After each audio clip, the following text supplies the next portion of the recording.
কি ক'ব এই এটা বৰ দুখৰ কথা হৈ পৰিছে। আজি ধৰ গেলেকী স্বাস্থ্য কেন্দ্ৰখন হৈছে নাজিৰাৰ ভিতৰত গোটেই প্ৰাথমিক স্বাস্থ্য কেন্দ্ৰৰ ওপৰত এটা কেন্দ্ৰ।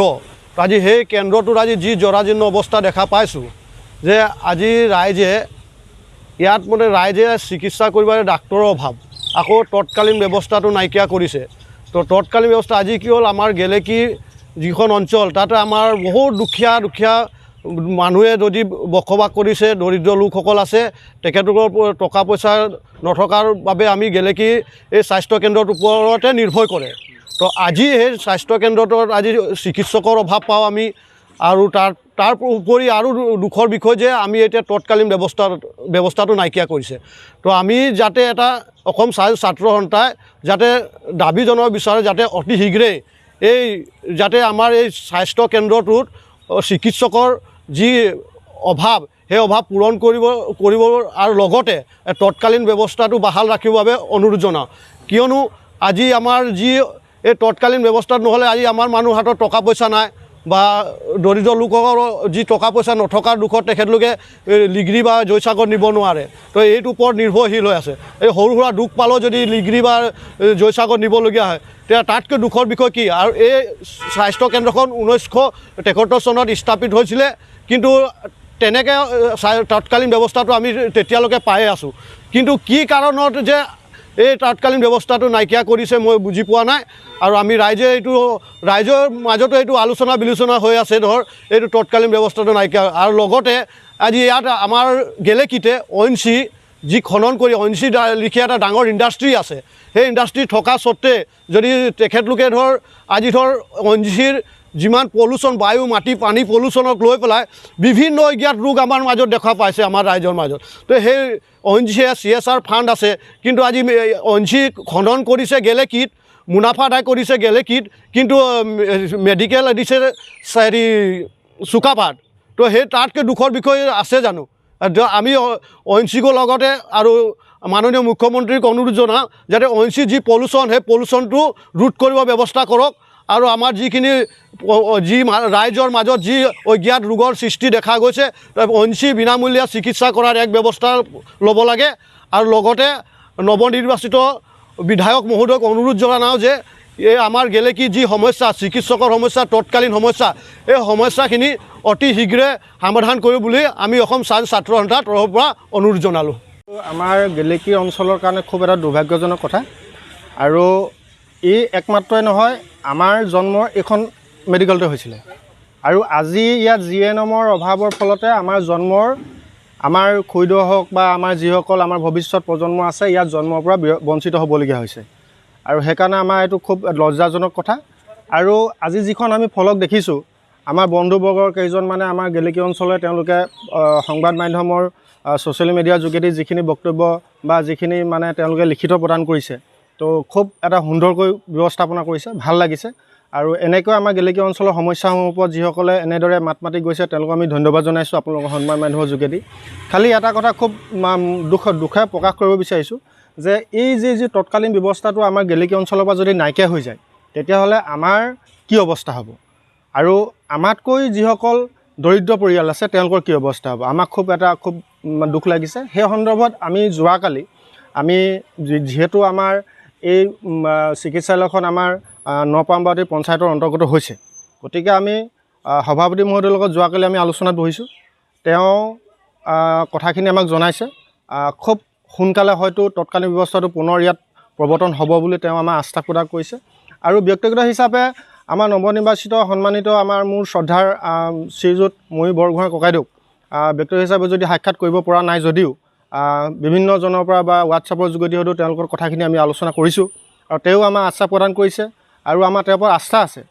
কিন্তু আৰু এটা ভাল লাগিছিলে, তেওঁ জিকাৰ মুহূৰ্তৰ শপত গ্ৰহণৰ পিছতেই শপত গ্ৰহণৰ আগমুহূৰ্তত আহি পিনে আমাৰ গেলেকী চিকিৎসালয় হওক বা নাজিৰাই হওক বা আমগুৰি হওক, আমাৰ যিসকল চিকিৎসালয়ৰ ক্ষেত্ৰত আমাৰ অৱহেলিত হৈ থকা যিখিনি ব্যৱস্থাপনাৰ কাৰণে তেওঁ সাক্ষাৎ গ্ৰহণ কৰিছিলে, তাতো আমি খুব ভাল লাগিছিলে।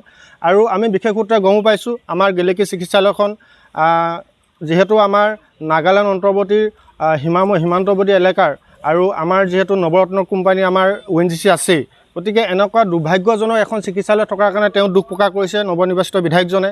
আৰু ইয়াৰ কাৰণ আৰু এটা আছিল আমি ভাবোঁ, যিহেতু ইয়াত যিখন আমাৰ পৰিচালনা সমিতি আছিলে, এই পৰিচালনা সমিতিখনে বছৰ বছৰ ধৰি আজি 10 বছৰৰ পৰা 15 বছৰ ভিতৰত হয়তো তেওঁলোকে পৰিচালনা কৰিছে। কি পৰিচালনা কৰিছে কিন্তু আমি আজিলৈকে দেখা নাই।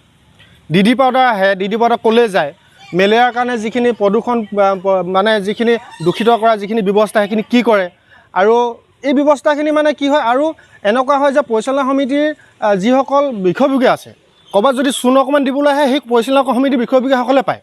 এই ব্যৱস্থাখিনি কিন্তু নাইকিয়া কৰিব লাগিব।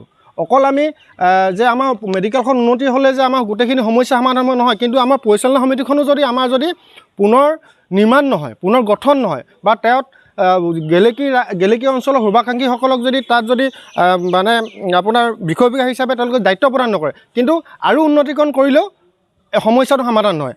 আমাৰ এই গেলেকী চিকিৎসালয়ৰ আণ্ডাৰত আপুনি যায় যদি নাজিয়াৰ নগৰত থকা যিখন মানে ক্ষুদ্ৰ মেডিকেল আছে সেইখন আমাৰ লগতে আছে, আৰু আমাৰ গেলেকী অঞ্চলত যিমানখিনি আমাৰ স্বাস্থ্য উপকেন্দ্ৰ আছে চব ইয়াৰ লগতে আছে। গতিকে এইখনৰ উন্নতি কেনেকুৱা হ'ব লাগিছিলে আৰু বাকীসকলৰ কেনেকৈ উন্নতি হ'ব লাগিছিলে। গতিকে এইখিনি খুব দুখজনক আৰু খুব তাৎপৰ্যপূৰ্ণ এটা কথা হৈ আছে। গতিকে আমি খুব দুখ পাইছোঁ, আৰু আমাৰ আস্থা আছে, আমি আগতে কৈছোঁ বিশ্বাস আছে নৱনিৰ্বাচিত বিধায়কৰ ওপৰত, আৰু হয় তৎকালীন ব্যৱস্থাৰ কাৰণে তেওঁ বিশেষভাৱে কৰিবলৈ যিখিনি কৰিব লাগে কৰিছে চাগে, কৰিছে বুলি বিশ্বাসো আছে, কিন্তু খুব ক্ষিপ্ৰতা কৰিব বুলি আমি আকৌ পুনৰ আমি আপোনালোকৰ সংবাদ মাধ্যমৰ যোগেদি আমি সন্মানীয় ময়ূৰ বুঢ়া ককাইদেউক আমি পুনৰবাৰ মানে অনুৰোধ জনাইছোঁ। হয়, গেলেকী প্ৰাথমিক খণ্ড স্বাস্থ্যকেন্দ্ৰৰ অতিকৈ পতৌ লগা এটা অৱস্থা। 1973 চনতে প্ৰতিষ্ঠা হোৱা এই স্বাস্থ্যকেন্দ্ৰটোৰ আজি এটা পতৌ লগা পৰিস্থিতি দেখিবলৈ পাই অতিকৈ আমি মৰ্মাহত হৈছোঁ। যিহেতু গেলেকী অঞ্চলটো আপোনালোকে সকলোৱে জানে নাগালেণ্ড সীমান্তৱৰ্তী অঞ্চলৰ এটা ঠাই, যিহেতু ইয়াত বহুতো পিছপৰা লোকে বাস কৰা এটা অঞ্চল। দৰিদ্ৰ সীমাৰেখাৰ তলৰ ব্যক্তিয়ে অধিকাংশ আছে এই অঞ্চলটোত। গতিকে এনেকুৱা এটা অঞ্চলৰ প্ৰাথমিক স্বাস্থ্যকেন্দ্ৰটো আজি ডক্তৰ নথকা এটা অৱস্থা। আপোনালোকে দেখিছে আগত এখন নটিচ জাৰি কৰি থৈছে, 24/7 সেৱাৰ ইতিমধ্যে বন্ধ হৈছে।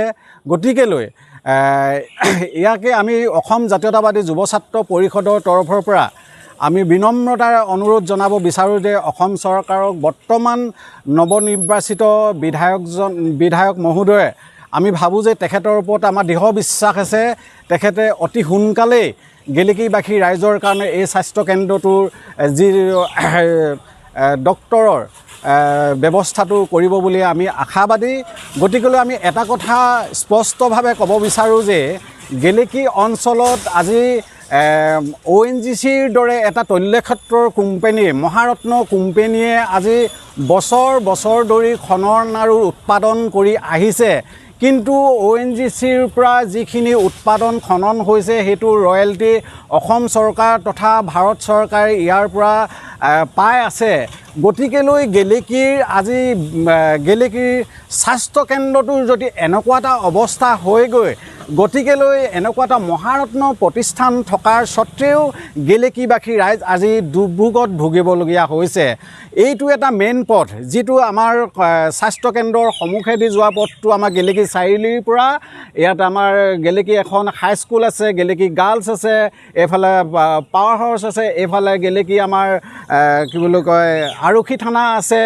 গতিকে বিভিন্ন জৰুৰী এটা পথ, এই পথটো জৰাজীৰ্ণ। আমি আজিৰ পৰা প্ৰায় 1-2 বছৰ আগত আমি ONGCৰ লগত আয়ুক্ত মহোদয়ৰ কাৰ্যালয়ত এখন ত্ৰিপাক্ষিক আলোচনাত মিলিত হৈছিলোঁ। তথাপিতো তেওঁলোকে কৈছিল যে 15-20 দিন এমাহৰ ভিতৰত এই পথটো নিৰ্মাণ কৰি দিয়া কথা আছিল। গোটেই কথাখিনি যদি আমি চালি জাৰি চাওঁ, গোটেই কথাখিনি আমি আলোচনা কৰিবলৈ গ'লেও তেখেতসকলৰ শেষ পৰ্যায়ত আমি এটা ফুটুকা ফেন দেখিবলৈ পাওঁ। কথাখিনি টেবুলত ধুনীয়াকৈ পাতে, কিন্তু বাস্তৱত সন্মতভাৱে কামখিনি কৰি নিদিয়ে। সেয়াই আমি আজি এটা প্ৰতিচ্ছবি দেখিবলৈ পালোঁ গেলেকী স্বাস্থ্যকেন্দ্ৰত। যিহেতু 1973 চনতে স্থাপিত হোৱা মেডিকেলখনৰ এনেকুৱা এটা তথৈবচ অৱস্থা যদি হয়, গেলেকীৰ যদি খাটি খোৱা নিৰীহৰ মানুহৰ চিকিৎসাৰ কাৰণে যদি চিকিৎসাৰ অভাৱত মৃত্যুৰ মুখত পৰিবলগীয়া হয়, ইয়াৰ কাৰণে জগৰীয়া কোন হ'ব বাৰু? তেতিয়াহ'লে অভিয়াছলি আমি ইয়াৰ কাৰণে জগৰীয়া আমি ক'ব লাগিব যে ইয়াত যিটো আমাৰ প্ৰদূষণ বিশেষকৈ গেলেকী অঞ্চলত আজিৰ পৰা কিছু বছৰ ধৰি কেঞ্চাৰ ৰোগৰ দৰে জটিল ৰোগত আক্ৰান্ত হৈ বহু মানুহ মৃত্যুমুখত পৰিছে। আজি কিছুদিনৰ আগত আঠখেলৰ এজন ব্যক্তি নন্দকিশোৰ ভকতৰ দৰে এজন ব্যক্তি কেঞ্চাৰ ৰোগত আক্ৰান্ত হৈ তেওঁ মৃত্যুবৰণ কৰিলে আৰু তাৰ আগতো বহুত হৈছে। কিন্তু ইয়াত প্ৰদূষণৰ কাৰণে হৈছে। প্ৰথম কথা প্ৰদূষণ ONGCৰ যিটো প্ৰদূষণ বৰ্ড আছে তেওঁলোকে এইখিনি কণ্ট্ৰল নকৰে। গেলেকী যিখন আমাৰ এইখন বৰনৈ এখন বৈ গৈ আছে আমাৰ থানাৰ সন্মুখেদি যিখন এই বৰনৈখন সম্পূৰ্ণ প্ৰদূষণমুক্ত নহয়।